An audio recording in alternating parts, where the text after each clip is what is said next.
오늘 우리에게 주시는 하나님의 말씀은 데살로니가 후서 2장 13절에서 17절 말씀입니다.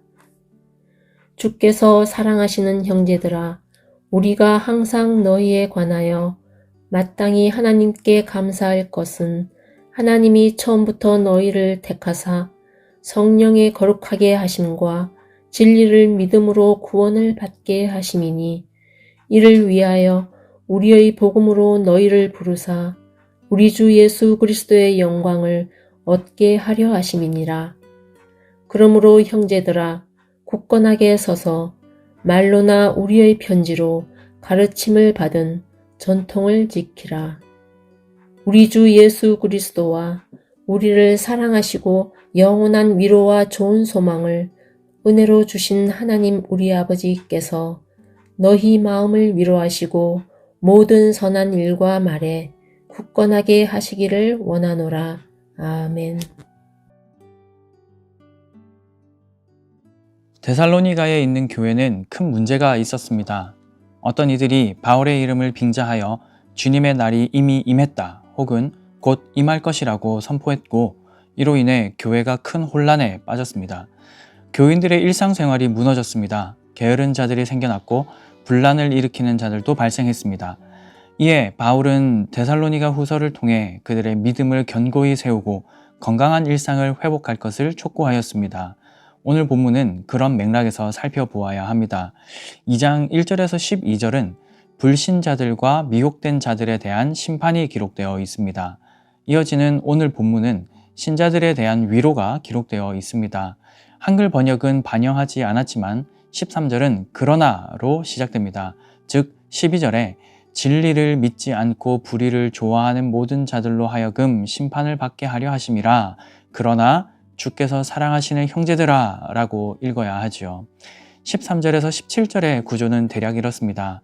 13절은 감사 제목, 14절은 구원의 목적, 15절은 권면, 16절과 17절은 위로와 축복이 기록되어 있습니다. 먼저 13절을 보시면 감사의 제목이 열거되어 있는데요. 모두 구원에 관한 것들입니다. 첫째, 하나님께서 처음부터 그들을 택하셨습니다. 하나님 나라 백성으로, 당신의 자녀로, 그리스도의 교회로 처음부터 택하셨습니다. 우리의 어떤 행위를 보기 전에 이미 택하셨습니다. 은혜이지요. 둘째, 진리를 믿게 하셨습니다. 12절에 진리를 믿지 않고 불의를 좋아하는 모든 자들은 심판을 받는다 기록하지만 진리를 믿는 자들은 구원을 얻는다 라고 말하고 있죠. 진리를 믿게 되는 것 역시 하나님의 은혜입니다. 셋째, 그들을 거룩하게 하십니다. 택함 받은 자들은 은혜 안에서 진리를 믿게 됩니다. 믿을 뿐 아니라 진리를 행하고픈 새로운 열망이 생깁니다.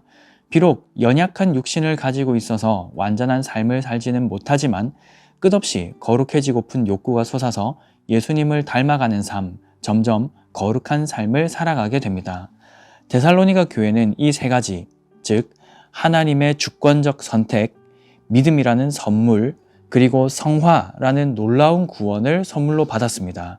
그러니 바울의 입에서 감사가 나오는 것은 지극히 당연한 일입니다. 이 모든 것은 단 하나의 영원한 복, 예수 그리스도 안에서 누릴 수 있는 것입니다. 다시 말해 아들 예수님은 우리를 사랑하시고 아버지 하나님은 우리를 택하시며 성령 하나님께서는 우리를 거룩하게 하십니다. 이것이 기독교인이 누리는 단 하나의 영원한 복, 구원입니다. 이 구원을 누리고 있는 교회를 보니 얼마나 감격스러울까요? 사랑하는 여러분, 감사를 묵상하는 기간입니다. 우리가 주께로부터 받은 복 역시 동일합니다.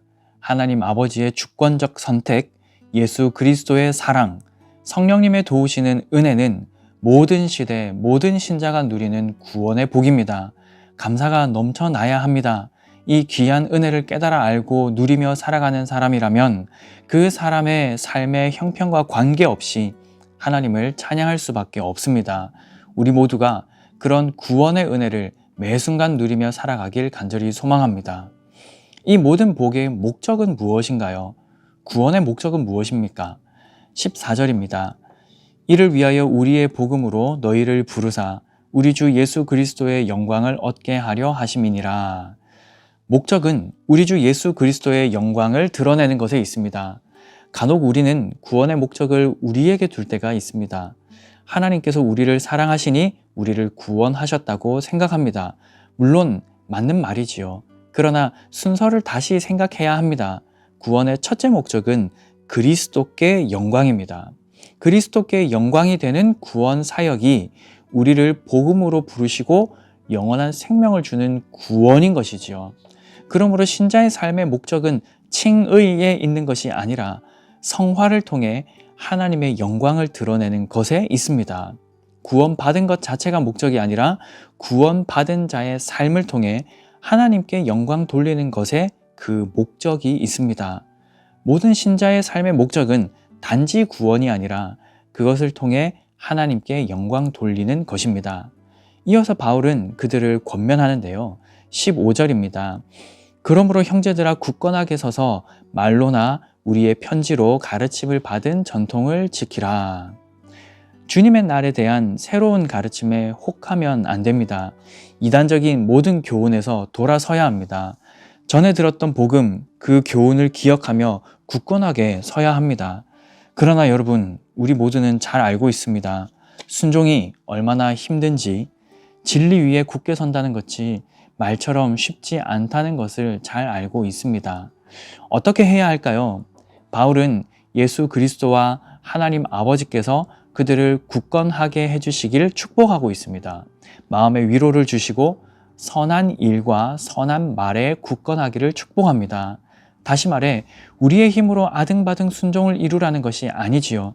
우리로 순종할 힘을 주시는 분이 있습니다. 사도는 그분을 의지하여 축복해주고 있는 것입니다. 16절과 17절입니다.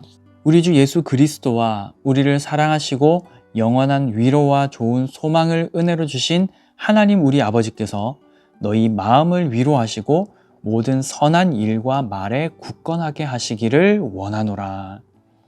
모든 선한 일과 말에 굳건하게 서는 것의 주체는 데살로니가 신자가 아닙니다.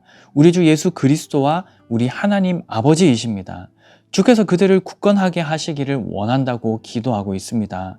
사도는 이 축복을 선언할 때 하나님의 성품과 사역을 근거로 하고 있습니다. 예수 그리스도는 우리를 사랑하시는 분으로 소개되었습니다. 그리고 하나님 아버지에 대해서 좀 더 상세히 진술하고 있는데요. 우리를 사랑하시는 분, 영원한 위로와 소망을 은혜로 주시는 분이라고 했습니다. 그런 분이라면 당연히 자기 백성을 위로하실 것입니다. 당연히 선한 일과 말에 굳건하도록 도우실 것입니다. 그 하나님의 이름으로 축복을 선언한 것이지요. 13절에서 17절을 통해 위로와 소망을 전한 바울은 3장에서 다시 한번 단단한 권면을 전하고 있습니다. 여기서 우리는 분명히 알 수 있습니다. 신자는 거룩하게 살아야 합니다. 진리를 믿고 그 위에 굳건하게 서야 합니다. 그러기 위해서는 우리를 사랑하시고 모든 선하고 좋은 것을 부어주시는 하나님 아버지와 예수 그리스도 그리고 성령님을 의지해야 합니다. 삼위 하나님의 풍성한 은혜 안에서만 이 악한 세상 속에 물들지 않고 거룩을 지켜갈 수 있기 때문이지요. 말씀을 맺겠습니다. 데살로니가 교회에는 핍박이 있습니다. 고난도 있습니다. 그래서 주님의 재림을 더욱 열망했습니다. 물론 주의 재림을 열망하는 것은 좋은 자세이나 우리에게 주어진 일상을 책임 있게 사는 것을 잊어서는 안 됩니다. 주님 다시 오심을 고대하되 하루하루 우리에게 주어진 시간에 최선을 다하는 성실하고 정직한 삶을 살아야 합니다. 그런 우리의 삶을 통해 복음이 전해져야 합니다. 어두운 세상을 밝히는 빛의 삶, 살맛 나는 세상으로 만드는 소금의 삶을 살아서 하나님의 영광을 드러내는 삶, 그것이 하나님께서 우리에게 맡겨주신 사명입니다. 그러기 위해 먼저 감사를 회복해야 합니다. 나와 같은 죄인을 아무 조건 없이 선택해 주신 사랑, 무지하고 무감각하고 무능력한 자가 진리를 믿을 수 있게 해주신 은혜, 여전히 연약한 육체를 갖고 죄의 습성을 떨쳐내지 못하는 우리를 위해 성령의 거룩하게 하심을 부으시는 그 도우심을 받고 있지 않습니까? 복음에 대한 감사가 회복된다면 복음을 살아낼 능력이 회복될 것입니다. 하늘로부터 주시는 위로와 소망으로 현재를 하나님 나라로 살아내는 우리가 되길 소망합니다. 그런 우리의 삶을 통해 하나님께서 영광 받으시는 역사가 있길 주님의 이름으로 간절히 축복합니다. 오늘 아침에 함께 기도하실 기도 제목 2가지입니다. 첫째, 하나님 아버지의 주권적 선택과 예수 그리스도의 사랑과 성령님의 도우시는 은혜로 우리에게 주어진 구원의 복을 누리며 감사의 삶 살게 하소서. 둘째, 토요일에 있을 감사 찬양제를 통해 우리 교회에 감사가 넘치게 하소서. 이 2가지 기도 제목으로 기도하시고 개인적인 기도 제목으로 계속 기도하시기 바랍니다.